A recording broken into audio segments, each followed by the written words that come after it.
हुए अपने वक्तव्य को यहीं परिपूर्ण करती हूँ। ओम शांति। परम पूज्य सिद्धि सुधा जी महाराज साहब 5 मिनट में अपनी मेहंदी की रस्म क्या होती है, क्यों मनाई जाती है, इसका उद्बोधन करेंगे परम पूज्य सिद्धि सुधा जी महाराज साहब। समता शांति करुणा का, समता शांति करुणा का पावन बहता हरदम झरना, जिनके जीवन का ही क्रम है निर्मल सबको करना, शांत सुखद सौरभ में है जिनके जीवन की यश गाथा, ऐसे मेरे आराध्य गुरुदेव के चरणों में झुकता रहे मेरा माथा। अनंत आस्था के आयाम, जगदोद्धारक परम कल्याणकारक शासनाधीश श्रवण भगवान महावीर स्वामी की सदाकाल जय विजय हो।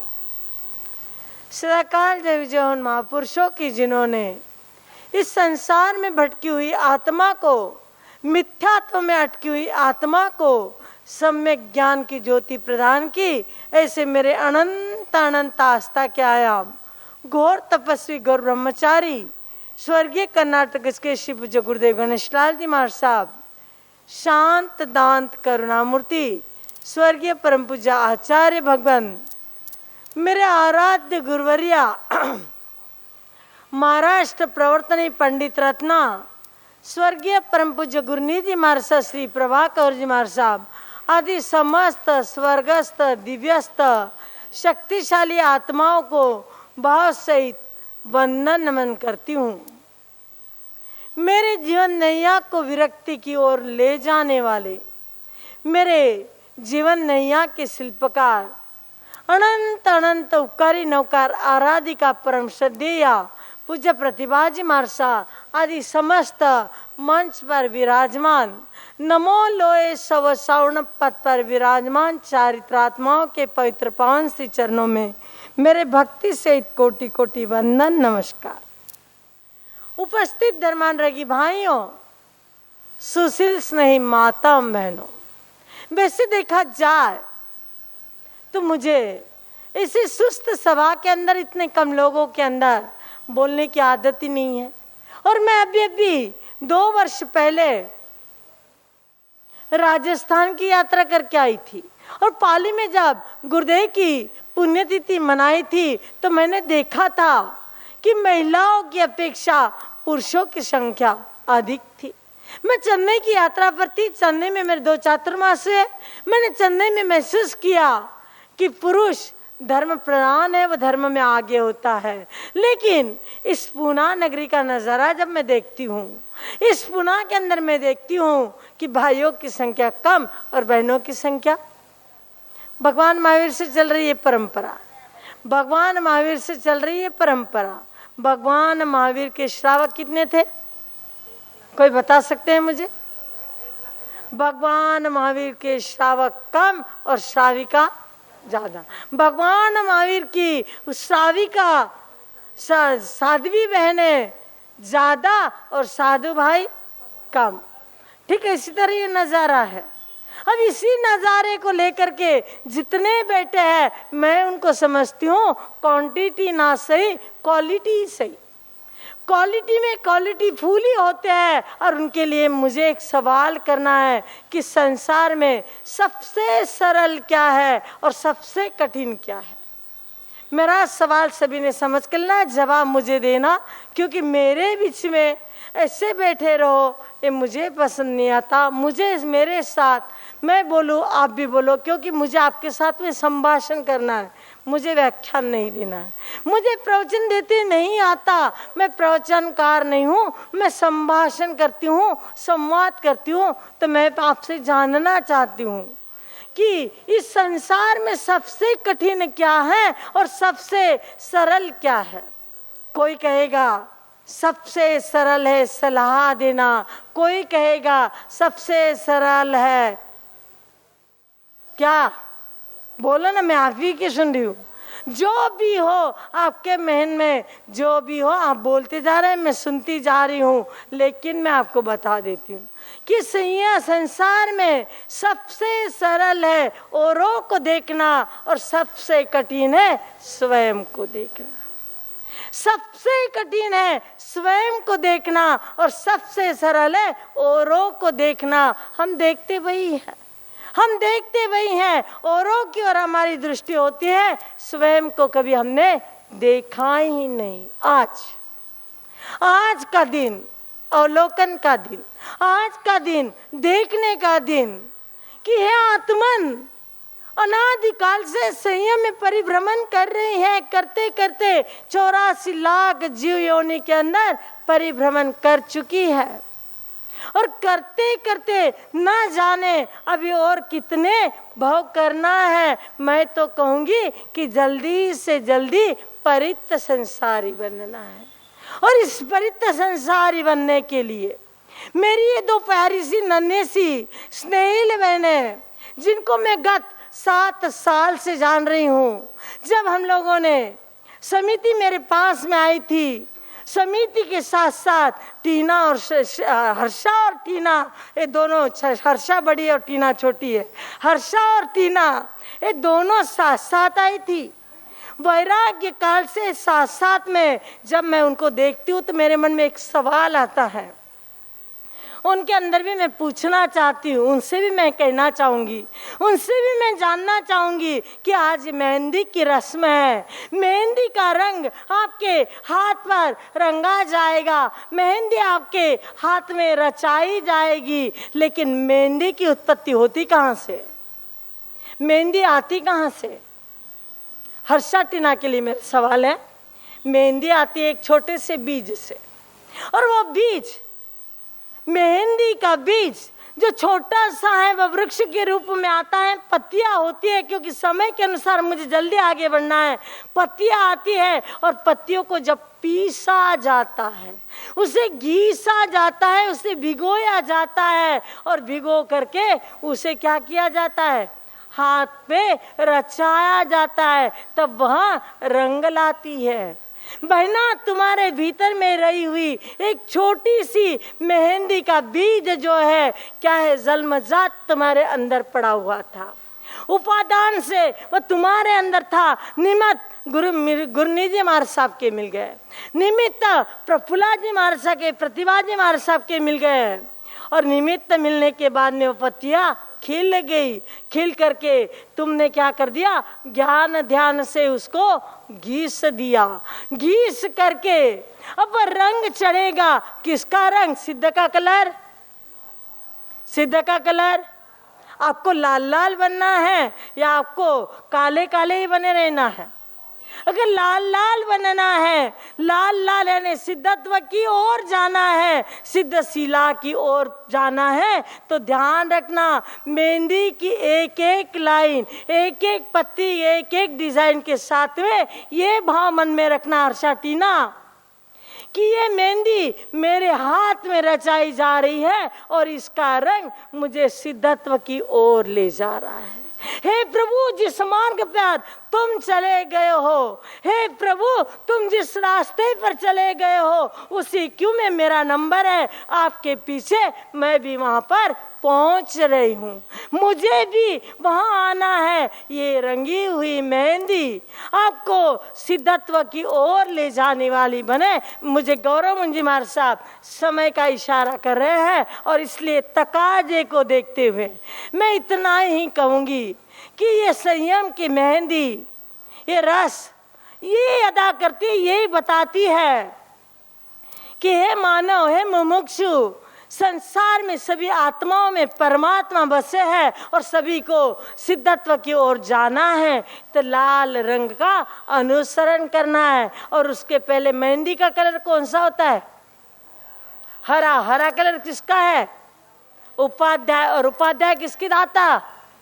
ज्ञान का। जब तक ज्ञान की आराधना नहीं होगी, जब तक ज्ञान नहीं आएगा, सम्यक ज्ञान जब तक नहीं आएगा, भीतर में श्रद्धा नहीं आएगी, तो पहले हरे कलर से अपने को रंग दो और फिर अपने कलर को लाल में उतार करके सिद्धत्व को प्राप्त हो जाओ। वह दिन आपके लिए धन्य होगा जब मेरी इस गुरु गणेश की बगिया में प्रभा गुरनी की पाठ की शोभा बनाने के लिए प्रतिभा गुरनी का नाम आपके पीछे लग रहा है।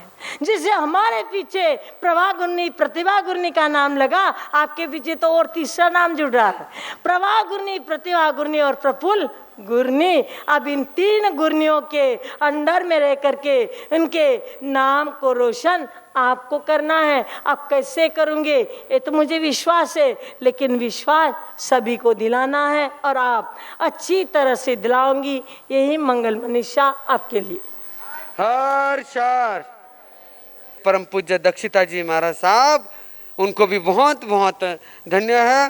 तो अभी वो भी आपको 5 मिनट के अंदर अपनी मेहंदी के बारे में बताएंगे परम पूज्य प्रफुल्ला जी महाराज साहब। मेरे को मेहंदी गिंदी के बारे में क्या बताना, आपको सबको मालूम है और बता भी दिया है। सही बात तो मेरे को ये कहना है आपको, संयम के मायरो बर्दे बोले, संयम के जीवन के लिए ना मेहंदी की गरज है, किसी की गरज नहीं है, पर ये सिर्फ प्रभावना है। ये सिर्फ ओए भाई, ये सिर्फ लोगों के अंदर, जैसे आप बच्चों को चॉकलेट बता करके पढ़ना सिखाते हो, वैसे अलग अलग ढंग से लोगों के अंदर संयम के प्रति रुचि जागृत करने के लिए ये सब निमित्त बन जाए, इसके लिए प्रोग्राम करना है। संयम लेने वालों के लिए ये कोई मायना नहीं रखता है, ना मेहंदी मायना रखती है, ना बत्तीसी मायना रखती है, ये सिर्फ शब्द है। आज भी गुजराती परंपराओं के अंदर वैरागी के हाथों में मेहंदी नहीं लगती है, वो बिना मेहंदी लगे ही दीक्षा लेते हैं। पर ठीक है, सब अपनी जगह पर बहुत अच्छा है। मैं चाहती हूँ इन सारे निमित्तों के अंदर से त्याग की खुशबू आ जाए, इसलिए आज अपन मेहंदी की बोली करेंगे। सबसे पहली मेहंदी वैराग्यवती बहनों के हाथों में वह बहन वह भाई लगाएगा जो बोली लेगा, त्याग और तप की बोली। एक एक वैराग्यवती बहनों के लिए व्याख्यान के बाद ना, हाँ बोली व्याख्यान के बाद, पर सूचना मेरी अभी। एक एक वैराग्यवती बहनों के लिए बाया थे बोलो, कितनी कितनी बोलिया करनो, एक का लिए कितनी करनो मैं लोगा, देखो थे लोगा 5 आचार्य 5 सवासन्या, बरोबर इतनी रहा ना। तो अपन भी एक एक के लिए जब इतना सब कर रहे तो इसमें से त्याग हो जाए, इसके लिए दोनों की मिलके 11 बोलियां करेंगे। अब वो बोलियां क्या करना है ये तो भाई ये जाने, पर करना ये मैं कहती हूँ, करना है अपने को बोलियां 11 बोलियां अपन करेंगे। और सच में वो 11 बोलियां लेने वाला पक्का संयम के रंग के अंदर अनुमोदना देने वाला बनेगा। संयम की अनुमोदना दो, किसी बहाने से दो, पर संयम की अनुमोदना दो। जितने ज़्यादा संयम की अनुमोदना दोगे, वो संयम की अनुमोदना एक जन्म में नहीं, जन्म जन्म में आपके साथ आएंगी। अनंत अनंत कर्मों की निर्जरा करने वाली, निर्जरा की थाती और पुण्य की राशि बढ़ाने वाली संयम की अनुमोदना होगी। होलसेल में संयम की अनुमोदना आपके अनंत अशुभ कर्मों का नाश करने वाली ये संयम की अनुमोदना होगी। तो आपको सबको मैं अभी से इसलिए कह रही हूँ, अपने माइंड को क्या करो, सेट कर लो, बोल ही लेना है। घर पे जाके परिवार को बताना है, आज हमने स्थानक में जाकर के कुछ पुण्य की कमाई की, कुछ निर्जरा की थाती अपने पास में बढ़ा ली है। ये परिवार के लोगों को बताने के लिए आप लोगों को मन की तैयारी कर लेना बोली के लिए। और दोपहर में है माहेरा, संयम का माहेरा, आपके शब्द आपको दे रहे। ये शतावधान सच में कहूं, जिस दिन से हर्षा को प्रतिक्रमण सिखाया और जब उसने 6 महीने के अंदर उत्तराध्यान सूत्र के पूरे 36 अध्ययन कंठस्थ कर लिए और दशाश्रुत स्कंद नंदी सूत्र 8-8 और 15-15 दिन में उस बच्चे ने करके बताया। उस दिन से मैंने उसको हर बार कहा, हर्षा मैं तुमको, मेरे अरमान है, मेरी इच्छा है। वह हमेशा कहती मुझे, मेरे से क्यों, मुझे क्यों कहते हो? मैं कहती हूँ जो कमाऊ बेटा होता है उससे अपेक्षा होती है, और सच में मुझे अपेक्षा है कि वह 32 सूत्र कंठस्थ करे। और उस दिन से यानी मैंने लातुर चातुर्मास से स्वप्न देखा था कि मैं हर्षा को शतावधानी बनाऊं, और उसी लिए मैंने उसको माइंड डेवलपमेंट के क्लासेस के लिए लगभग लातूर औरंगाबाद तक मैं उसको हैदराबाद और बेंगलोर भेजती रही और माइंड डेवलपमेंट के क्लास करवाती रही। उसके बाद हमारे महाराज साहब की कृपा, सच में ये बहुत कृपाशील है। मुंह से बहुत स्पष्ट वक्ता है पर बहुत कृपा है, बहुत ज़्यादा इनकी दया है, बहुत ज़्यादा हर व्यक्ति के प्रति मोम के जैसे बोलते हैं तो संयम के अंगारे के जैसे बोलते हैं, और पिघलते हैं तो मोम के जैसे, मक्खन के जैसे पिघल जाते हैं। ऐसे हमारे महाराज साहब की कृपा हमेशा हमेशा दोनों पर भी, दोनों पर नहीं, इनकी तो सब पर है, गृहस्थी पर भी है। कल इतनी गड़बड़ थी, इतनी ज़्यादा गड़बड़ थी, और एक बहन आई, महाराज साहब प्रतिभा जी महाराज साहब कट, मूल भाई शांत रहे ना, नहीं महाराज साहब कट, बोलो बोलो। मैंने कहा कई काम? बोले महाराज साहब मारा बहन को फोन आयो तना नागन हुई, तो महाराज साहब की मंगली सुन अच्छी हो जाएगा। मैं बोले अरे रे रे रे रे आए भाई बैकाट दीक्षा, नहीं महाराज साहब मन जान दो। और सच में इतने माहौल में महाराज साहब उठ करके उसको मंगली दिए। ऐसे दयालु है हमारे महाराज साहब, बहुत कृपालु है। अब इनके ऊपर दया और इनके ऊपर कृपा करना, यह तो उनका क्या है, कर्तव्य, उनका अनुग्रह। प्रशांत जी कहते हैं मासी है तो करेंगे। भाई मासी जन्म से है, पर गुरनी जी तो भाग्य से है। मासी जन्म से हुई है और गुरनी जी भाग्य से मिले हैं। मैं आपको बता रही थी शतावधान, हमारे हर्षा को टीना भी है, टीना भी 50 तक तो पहुंच गई है, पर पूरी 10 तक बहुत ज़्यादा लाड़ है, इसलिए 10 तक नहीं पहुंच, 100 तक नहीं पहुंची है, पर 50 तक तो टीना भी पहुंच गई है। तो महाराज साहब की कृपा, इनकी साधना, वो बात और रही कि यह और किसी को उस साधना की बात कहे, पर महाराज साहब ने ही उसको बार बार कहा है। इतना तक स्ट्रिक्ट भाषा में महाराज साहब ने उसको इंदौर में, जब महाराज साहब के जन्मदिन पे गई, तब महाराज साहब ने कहा तू अब मेरे पास तभी आना जब पूरा उत्तराध्यान एक श्वास में सुनाएगी और ठनंग सूत्र करेगी, तब मेरे पास में आना, तब तक तू नहीं आना। ऐसा स्ट्रिक्टली और पूरा अनुशासन के साथ साधना करवाने वाले हमारे पूज्य महाराज साहब है। उन्हीं का यह फल है कि आज वह 9 सूत्र, जितने सूत्र कंठस्थ किए, लगभग 60 से 65 थोकड़े हर्षा ने और टीना ने किए। थोकड़े सिखाने वाली वह सिंधनूर की बहन कह रही थी, महाराज साहब तुम्हारे हाथ में ये कोहिनूर हीरा आ गया।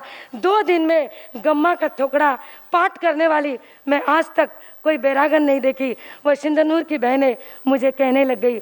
इनको सिखाने के लिए लासूर के टीचर, लासल गांव के टीचर आए, सिंघवी सर, सब पहचानते। उस सिंघवी सर ने कहा आज तक मैंने बहुत लोगों को सिखाया, पर इनको सिखाने में जो मज़ा, जो आनंद मुझे आ रहा है, आज तक किसी को सिखाने में मुझे आनंद नहीं आया। ये सारी बातें मात्र और मात्र गुरनी की कृपा और साधना है, और वह साधना इसने की और की, इसलिए आज शतावधान तक पहुंच गई है। और इसका आज शतावधान का कार्यक्रम हम लोग यहाँ पर करवा रहे। मैं आप सबको कहना चाहती हूँ, आप तो आओ पर अपने बच्चे को अवश्य साथ में लाओ, पर उन बच्चों को साथ में लाओ जो गड़बड़ ना करे, जो डिस्टर्ब ना करे। समझने वाले बच्चों को लाओ, ना समझ बच्चों को मत लाना जो डिस्टर्ब करे। और ऐसे बच्चों को आप जरूर लाना। आज शाम को शतावधान का कार्यक्रम रहेगा।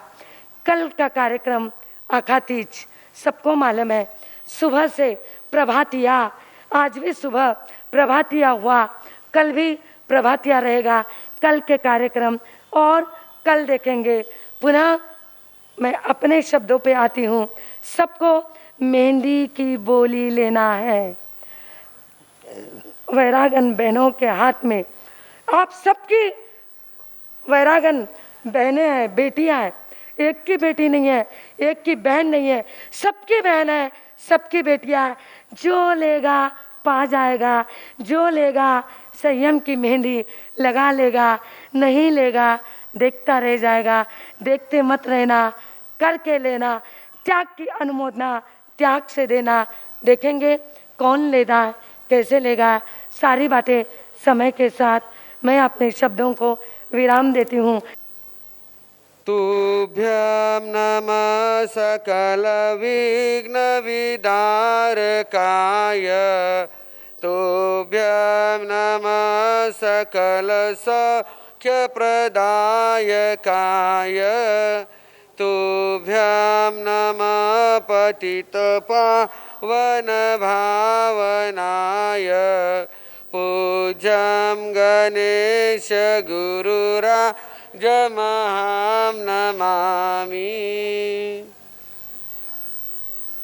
श्रवण भगवान महावीर स्वामी के पावन चरण कमलों में कोटिशा वंदन।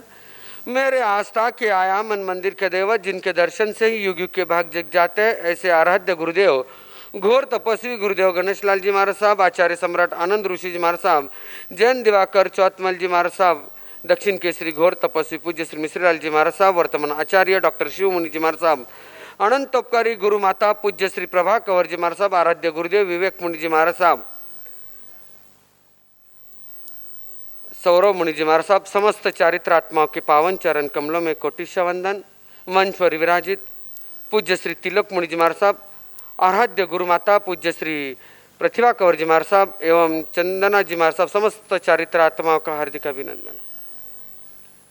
धर्मानुरागी बंधुओं, सुशील स्नेही माता, करुणामयी बहनों, अभी अभी आपने देखा प्रोग्राम कौन सा चल रहा है? मेहंदी।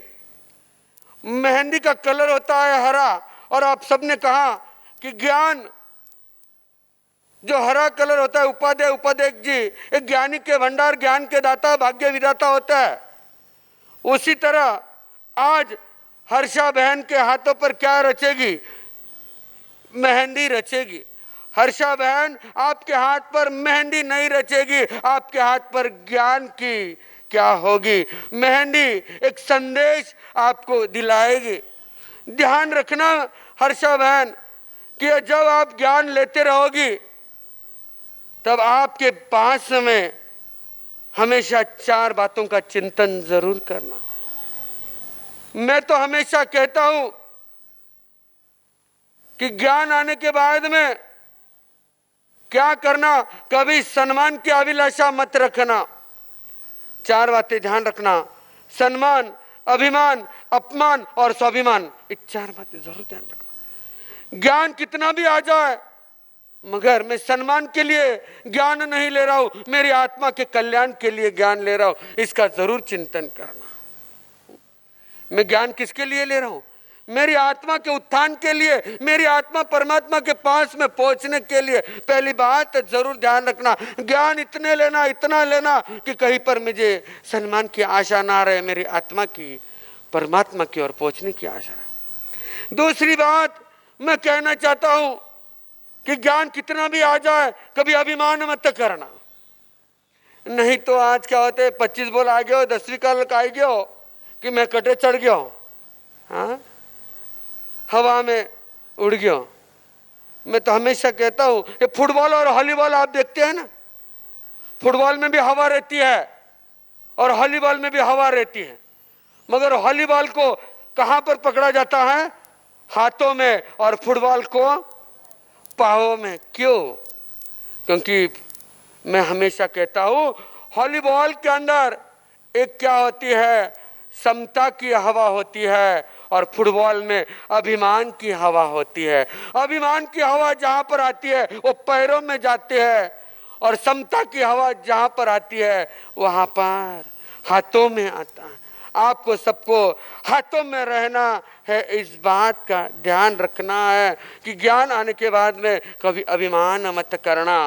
तीसरी बात कहना चाहता हूँ, ज्ञान लेते लेते कुछ वस्तुओं का अभाव भी आ जाए, कोई कई बात पर समय का अभाव आ जाए, तो वहां पर कभी अपमान मत समझना। ध्यान रखना, अर्जुन मालिक को लोगों ने पत्थर मारे, गालियां दी, पर उन्होंने अपमान समझा क्या? नहीं समझा। उन्होंने यदि उसी समय अपमान समझते थे तो मोक्ष की ओर नहीं जाते थे। वही करकंडू मुनि जहां पर क्या है, खिचड़ी के अंदर थुका गया, वहां पर यदि अपमान समझते थे तो वहां मोक्ष पे नहीं जाते थे। आपको यदि मोक्ष की धरोहर ध्वजा हाथ में लेनी है तो कभी गुरुनी जी भी बोल दे, गुरुदेव भी बोल दे, तो कभी ज्ञान के बारे में आपको कुछ सीखने के लिए कोई बात भी बोल दे, तो कभी अपमान मत समझना। ध्यान रखना, चार बातें, मैं हमेशा चार बातें ही कहता हूं।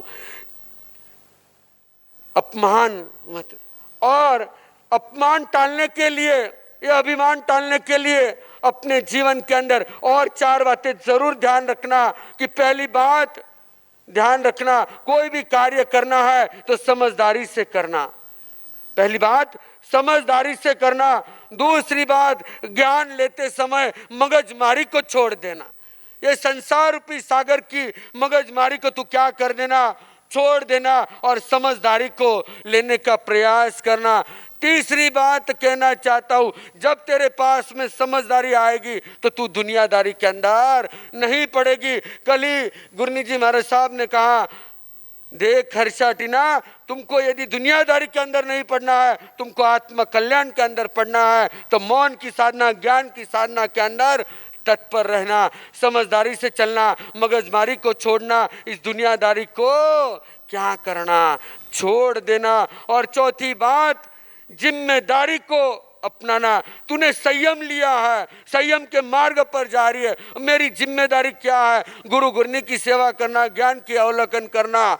मेरा जो क्या कार्य है उसकी पूरी जिम्मेदारी मैं संभालने के लिए तैयार हो जाऊं। ये चौथी बात तू जरूर ध्यान रखना। यही मैं कहना चाहता हूँ। सम्मान, अभिमान, अपमान, और चौथी बात स्वाभिमान आ जाएगा। जिन शासन का, कोटा संघ का और इस श्रमण संघ के ध्वजा का, कि हमारे क्या है, हमें भी स्वाभिमान होगा कि हमारे श्रमण संघ के अंदर भी ऐसी कलिया क्या है, शतावधान जैसी क्या है, ज्ञान वो लेने जा रही है। बराबर है ना भाई? ऐसा स्वाभिमान हमारे जीवन के अंदर आ जाए, ऐसा तू कार्य करने का प्रयास करना। ये चार बातें जरूर ध्यान रखना। जिम्मेदारी, समझदारी, मगजमारी और दुनियादारी, ये कब छूटेगी इसका चिंतन मनन करना। क्योंकि ज्ञान, आज ज्ञान की मेहंदी तू अपने हाथों पर लगा जा रही है। मेहंदी लगाते समय मैं हमेशा कहता हूँ और आप सबको भी कहता हूँ कि हमेशा तीन बातों का चिंतन करना, टू केयर, टू प्रेयर और टू स्माइल। हमेशा हंसते रहना, हमेशा हंसते रहो। आवार जो कोई कह देवे, श्रावक जी कह देवे कि आज तू घना दिन हो गई है, घर में रसोई बनान बनान थक गई है, मैं थने कटे लेर जाऊं, बोलो तो सही, फटाफट बोलो, मुझे भी 5 मिनट है, ज्यादा नहीं है, ध्यान रखना। हाँ, होटल में बराबर आपका जो पेट में होठ पे आ रहा है बराबर। हाँ, दूसरी बात, होटल में लेकर गए और टाइम बच गया है तो आपको कहां पर लेके जाना है? फटाफट बोलो बहू, पिक्चर को लेके जाना है। और भी टाइम बच गया है, अब घरे जाकर कहीं करूं तो और कटे जाना है, शॉपिंग को जाना है। फिर आपके चेहरे कैसे हो जाएंगे बोलो? हाँ, जो घर पे सूखी हुई मिर्ची आज टमाटर के जैसे फूल जाएगी। हाँ, क्या प्रभु यही कहना। और वही दूसरे दिन कह देवे, श्रावक जी कह देवे कि चाल दीक्षारो महोत्सव है, दीक्षारो कार्यक्रम है, मैं तेरे व्याख्यान में लेकर जाऊं। हाँ, व्याख्यान में लेकर जाऊं तो क्या है, उनके चेहरे देखने जैसे होते हैं ऐसे चेहरे हो जाते हैं जैसे मुझे कहीं उठाने में लेकर जा रहे हैं। क्या प्रभु यही कह, ज्ञान लेते समय इतने प्रसन्नता के साथ में ज्ञान लो, प्रसन्नता के साथ में टू स्माइल, हमेशा हंसते रहो, हंसाते रहो। मैं बाड़ू भाव ने पूछू ताकि जिंदगी को एक तरीका नहीं सो बताओ कि थे घना प्रसन्न था, करा था प्रसन्न, बोलो बहना कब थे ये प्रसन्न? हाँ, बहनों के पास से आवाज आई कि बाड़ू भाव कि जब आप ब्याह फिक्स हुए तो जरा घना प्रसन्न था। और वही दूसरे सवाल पूछो कि बोलो बाड़ू भाव आप उदास कब था? अभी बोलो ब्याह हुआ पहचे, क्यों? हाँ, सोच लेना। हाँ, ब्याह हुआ पछे मारा दीक्षार्थी देखा, दीक्षा हुआ पहला भी हंसता रहे और दीक्षा हुआ पछे भी पाटो देख लो हंसतो रहे, कभी उदास देखो कि कभी हाँ मराठीत म्हणतात हाँ बड़े भाव भी उदास नहीं है। अरे वो माको भी भाई है, ध्यान रख जा। हाँ, उदास नहीं रे। एक बात बताऊ की मराठीत म्हणतात प्रसन्न राहणाऱ्या माणसाला कोणी विसरणार नाही, प्रसन्न राहणाऱ्या माणसाला कोणी विसरणार नाही, उदास राहणाऱ्या माणसाला कोणी विचारणार नाही। ध्यान रख, उदास रहना मारसाना कुनी विचारणार नहीं। मैं आपको इतना ही कहना चाहता हूँ, टू स्माइल, हमेशा हंसते खेलते रहना। दूसरी बात कहना चाहता हूँ, टू केयर, अपनी केयर करते रहना। और टू प्रेयर, गुरुदेव के चरणों में संयम उज्जवल की प्रेयर करते रहना। बस यही मैं आपको शुभकामना देता हूँ। आज दोपहर को बराबर 3:30 बजे, पहले 2 बजे रखा था मायरा का, पर कोई लोग कहते हैं कि पहले उनका कार्यक्रम होने दो फिर हम मायरा लेके यहाँ पर पधारेंगे। ठीक है, आप जैसे भी समय दोगे उस समय के साथ में यहाँ पर मायरा लेके आएंगे। बस इतना ही चिंतन मनन आपके इस भविष्य उज्जवल जीवन के लिए मैं करना चाहता हूँ कि आप इस मेहंदी को अपने हाथों में जरूर जरूर अपने ज्ञान की वृद्धि के साथ में लगाने का प्रयास करना। इसी मंगल मनीषा के साथ में बोलिए घोर तपस्वी गुरुदेव गणेश लाल जी महाराज साहब की। परम पूज्य जिन्होंने इस संयम का रंग चढ़ाया है और संयम का बाना लेकर चल रहे हैं, परम पूज्य गुरु माता प्रतिभा कौर जी महाराज।